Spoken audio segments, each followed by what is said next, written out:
श्री स्वामी समर्थ. नमस्कार मंडळी, स्वागत आहे तुमचे माझ्या यूट्यूब चॅनलवरती. आजचा दिवस तुम्हाला खूप छान सुखाचा आनंदाचा जाऊ हीच मी स्वामींच्या चरणी प्रार्थना करते आणि आज या नवीन व्हिडिओला सुरुवात करते. येत्या 19 एप्रिलला म्हणजेच रविवारी आहे अक्षय तृतीया. हिंदू कॅलेंडरच्या मुख्य दिवसांपैकी एक म्हणजे अक्षय तृतीया. आपल्या हिंदू धर्मामध्ये हा दिवस अत्यंत पवित्र आणि शुभ मानला जातो. अक्षय तृतीया वैशाख महिन्याच्या शुक्ल पक्षाच्या तृतीयेला साजरी केली जाते. याला अखादी तीज असेही म्हणतात.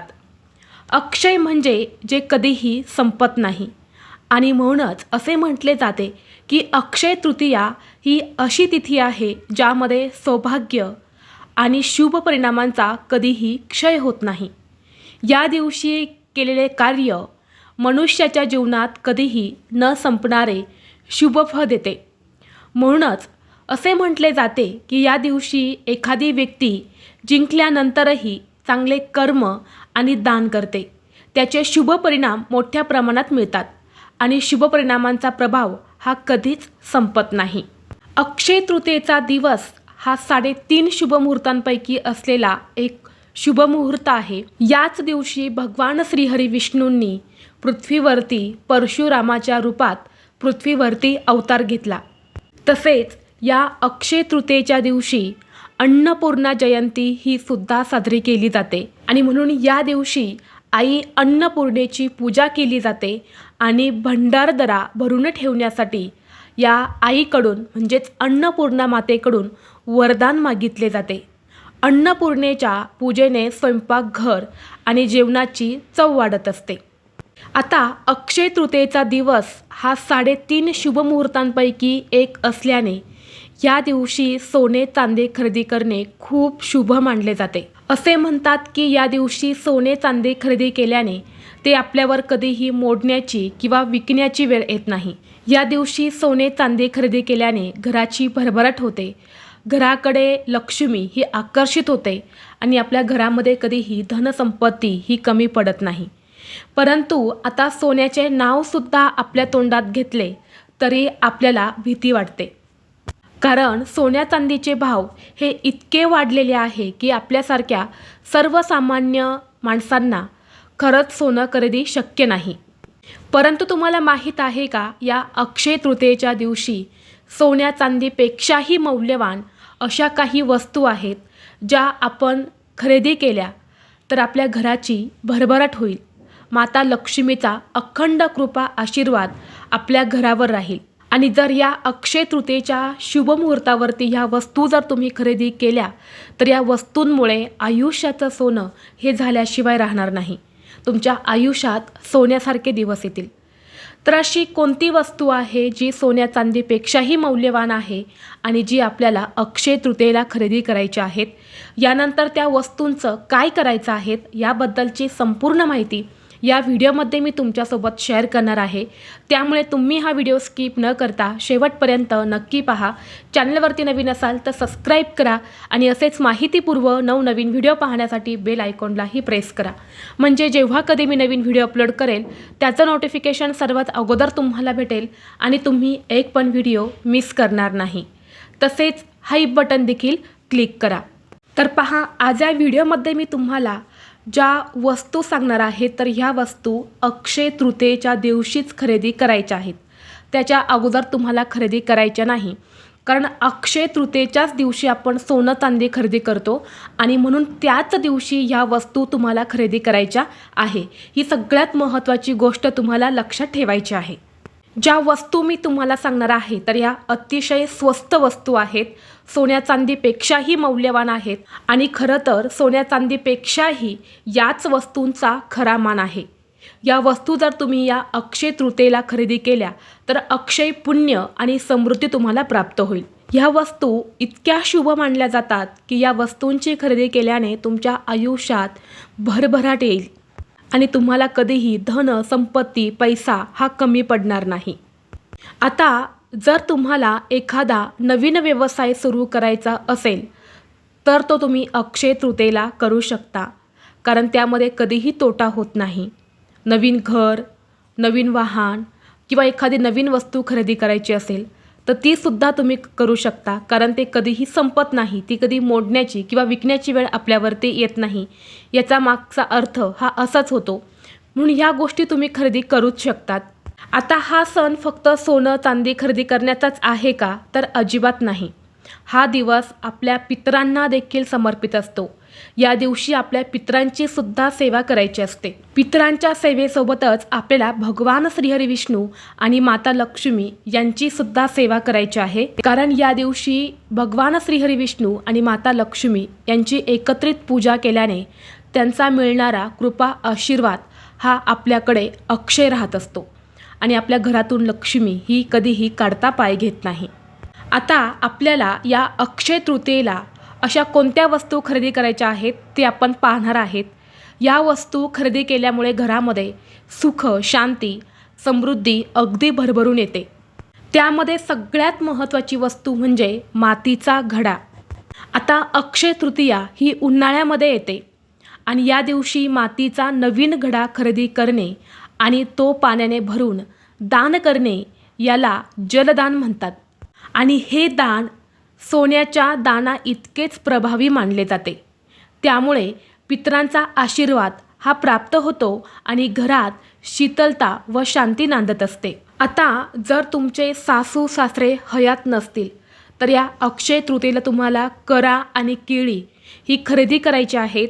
ती पाण्याने भरून तुम्हाला ठेवायची आहे, त्याची पूजा करायची आहेत आणि यानंतर ती केळी आणि तो करा जो आहे तर तो तुम्हाला गरजू व्यक्तीला दान करायचा आहे. यामुळे सुद्धा पितरांचा आशीर्वाद हा प्राप्त होतो. त्याचबरोबर जर तुम्ही अजूनही माठाची खरेदी केली नसेल, उन्हाळ्यामध्ये आपण थंड पाणी पिण्यासाठी माठ आणत असतो आणि त्यातलं पाणी पित असतो आणि तो माठसुद्धा या अक्षय तृतीयेला जर खरेदी केला तर तो सोन्यापेक्षाही मौल्यवान मानला जातो आणि म्हणून या दिवशी तुम्ही माठाची खरेदीसुद्धा करू शकता. या दिवशी माठ खरेदी केला तर तो स्वच्छ धुवून पिण्याचं पाणी भरायचं आहे आणि त्या माठाजवळ तुम्हाला एक दिवा लावायचा आहे. दिवा का लावायचा आहे? कारण आपल्या स्वयंपाकघरामध्ये जिथे पाणी असतं, पिण्याचं पाणी असेल, साठवणीचं पाणी असेल, तर तिथे आपल्या पितरांचा वास असतो आणि म्हणून पितरांचा आशीर्वाद प्राप्त करून घेण्यासाठी तुम्हाला तिथे माठाजवळ एक दिवा हा आवर्जून लावायचा आहे. यानंतर पुढची वस्तू आहे ते म्हणजे तुळशीचे रोप.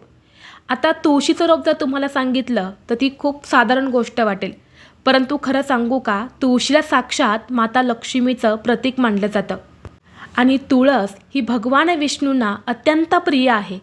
जिथे तुळस असते ना तिथे माता लक्ष्मीचा अखंड वास असतो आणि अक्षय तृतीयेला नवीन तुळशीचं रोप घरी आणणे किंवा अंगणात लावणे हे अत्यंत शुभ मानले जाते.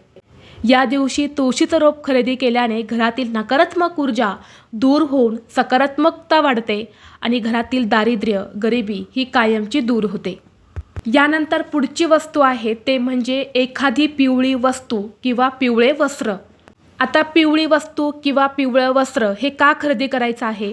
कारण पिवळा हा जो रंग आहे ना, हा रंग भगवान विष्णू आणि बृहस्पती ग्रहाचा आवडता रंग मानला गेला आहे. एवढेच नाही तर सोन्याचा रंग हा देखील पिवळा असतो आणि या दिवशी पिवळ्या फुलांचे रोप म्हणजे ज्या झाडाला पिवळी फुलं येतात असं झाडाचं रोप किंवा देवांसाठी पिवळे वस्त्र किंवा एखादी घरामध्ये शोभेची पिवळी वस्तू असेल तर ती आवर्जून खरेदी करावी.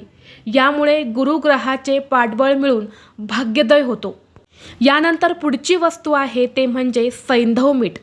बघा, आपल्या वास्तुशास्त्रामध्ये मीठ हे लक्ष्मीचे रूप मानले जाते. अक्षय तृतीयेला सैंधव मिठाचे पाकिट घरी आणल्याने घरातील वास्तुदोष हा दूर होतो आणि या मिठाचा वापर जेवणात किंवा घर पुसताना केल्याने घरातील लोकांचे आरोग्य हे कायमचे निरोगी राहते आणि घरातील सर्व दोष, इडापिडा, नकारात्मकता ही दूर होते. यानंतर पुढची वस्तू आहे ते म्हणजे कापूस. आपण देवांसाठी ज्या कापसाच्या वाती बनवतो तर तो कापूस या दिवशी खरेदी करणे खूप शुभ मानले जाते. कारण कापूस हा शुद्धता आणि शांततेचे प्रतीक आहे.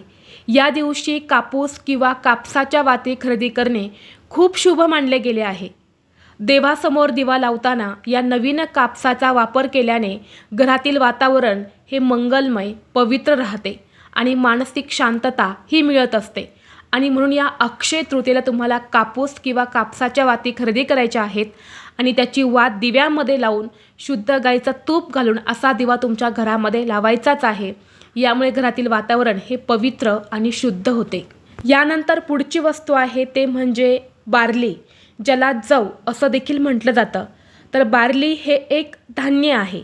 बार्ली हे हिंदू धर्मात अत्यंत पवित्र आणि शुभ धान्य मानले गेले आहे. तुम्ही बघितलं असेल, आपण नवरात्रीमध्ये जेव्हा घटस्थापना करतो तेव्हा घटस्थापनेच्या वेळी प्रथम अन्न म्हणून जव पेरले जाते, जे समृद्धी आणि प्रगतीचे प्रतीक आहे.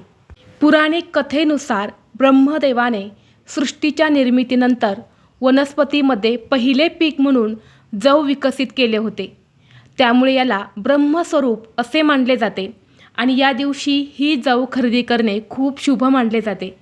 जिथे कुठे पूजा साहित्य मिळते तिथे तुम्हाला ही जव फक्त 5 रुपयांना भेटून जाईल. ती जव तुम्हाला खरेदी करायची आहेत, म्हणजे ही बार्ली खरेदी करायची आहेत. खरेदी केल्यानंतर ती तुम्हाला एका वाटीमध्ये काढून घ्यायची आहेत. छान देवघरासमोर दिवा लावायचा आहे, त्या बार्लीची पूजा करायची आहेत, हळद कुंकू तुम्हाला अर्पण करायचं आहे.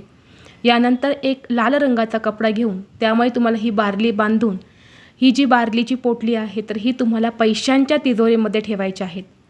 बघा, नक्कीच प्रगतीचे मार्ग जे आहे तर ते मोकळे होतील.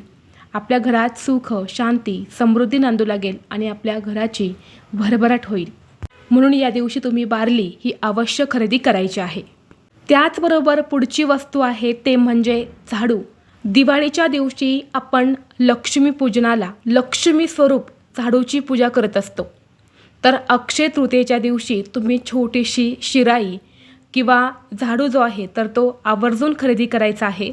आणि यानंतर त्या झाडूला हळद, कुंकू, अक्षदा, फुले वाहून तुम्हाला पूजा करायच्या आहेत आणि तो तसाच तुम्ही घरामध्ये ठेवून द्या. तुमचा जुना झाडू खराब झाल्यानंतरनं तो नवीन झाडू जो तुम्ही अक्षय तृतीयेला आणलेला आहे तर तो तुम्हाला वापरायचा आहे. यानंतर पुढची वस्तू आहे ते म्हणजे कवड्या.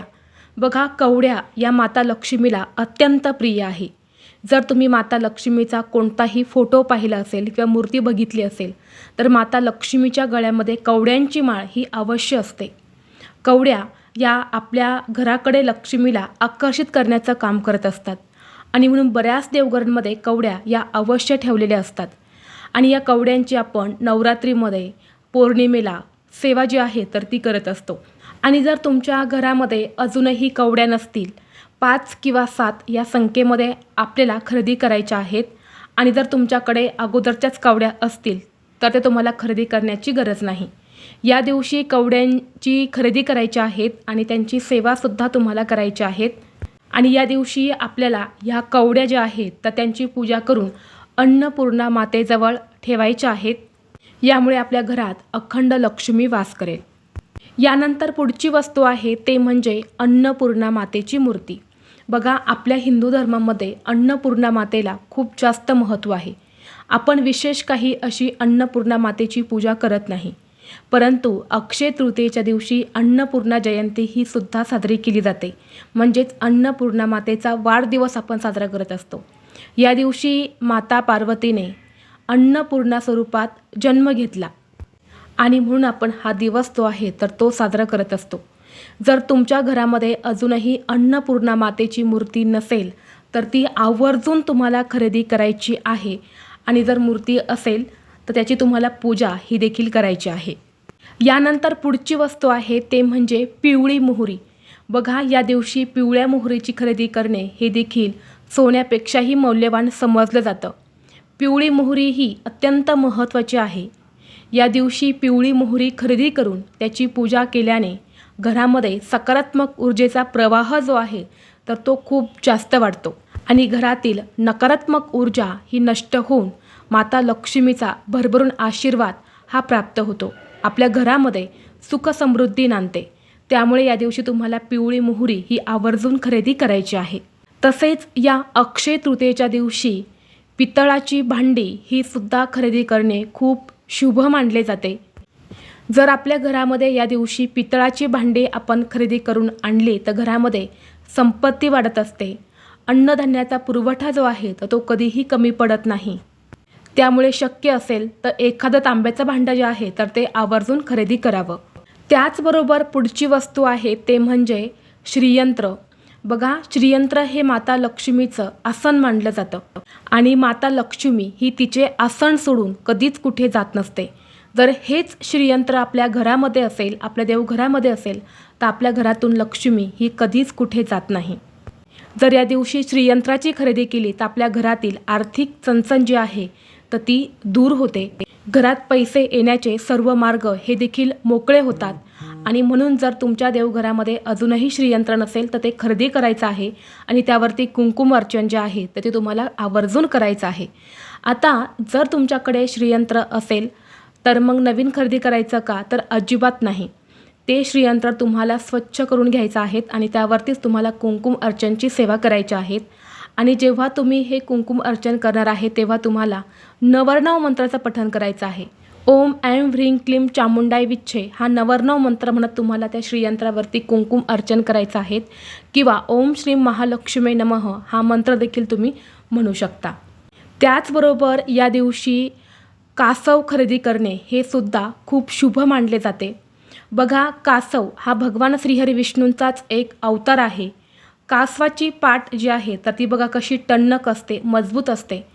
आणि म्हणूनच कासवासारखंच टणक होऊन आपण आपल्या आयुष्यात येणारे जे काही दुःख आहे तर ते पेलण्याची ताकद आपल्याला मिळत असते. म्हणून आपल्या घरामध्ये कासव जे आहे तर ते आवर्जून असावं. कारण हे कासव जर आपल्या घरामध्ये असेल तर आपल्या घरात, आपल्या आयुष्यात जी काही दुःख आहे तर ते पळवून लावत असतं. आणि हे कासव जे आहे तर ते मांगल्याचं प्रतीक आहे. आणि म्हणून जर कासव आपण खरेदी केलं तर आपल्या घरामध्ये नेहमी मंगलमय गोष्टी घडत असतात. आता कासव घेताना कोणतं घ्यायचं आहे? शक्यतो पंचधातूचा तुम्ही कासव घेऊ शकतात. पंचधातू शक्य नसेल तर तुम्ही पितळाचं घेतलं तरीसुद्धा चालेल. तर ते कासव खरेदी करायचं आहे आणि छान त्याची पूजा करून तुमच्या देवघरामध्ये तुम्हाला ठेवायचं आहे. तर अशा पद्धतीने ह्या ज्या काही वस्तू आहेत, ज्या सोन्यापेक्षाही मौल्यवान आहेत आणि ज्या आपल्याला अक्षय तृतीयेला खरेदी करायच्या आहेत. आणि सोन्यापेक्षाही खरं तर याच वस्तूंचा मान आहे. भक्ती आणि श्रद्धेसमोर वस्तूंची किंमत ही नेहमी दुय्यम असते. आणि म्हणून अक्षय तृतीयेला यापैकी कोणतीही एक वस्तू घरी आणून तिची मनोभावे पूजा केल्यास भगवान विष्णू आणि माता लक्ष्मीची कृपा तुमच्यावरती नक्कीच राहील. किंवा जेवढ्या वस्तू तुम्हाला घेणं शक्य होईल तेवढ्या वस्तू तुम्ही घेऊ शकता. किंवा तुमच्या घरामध्ये काही वस्तू आहे आणि काही वस्तू अशा आहे ज्या तुमच्याकडे नाही, त्याच तुम्ही खरेदी केला तरीही चालेल. परंतु प्रत्येकाने एक तरी वस्तू आवर्जून खरेदी करायची आहे.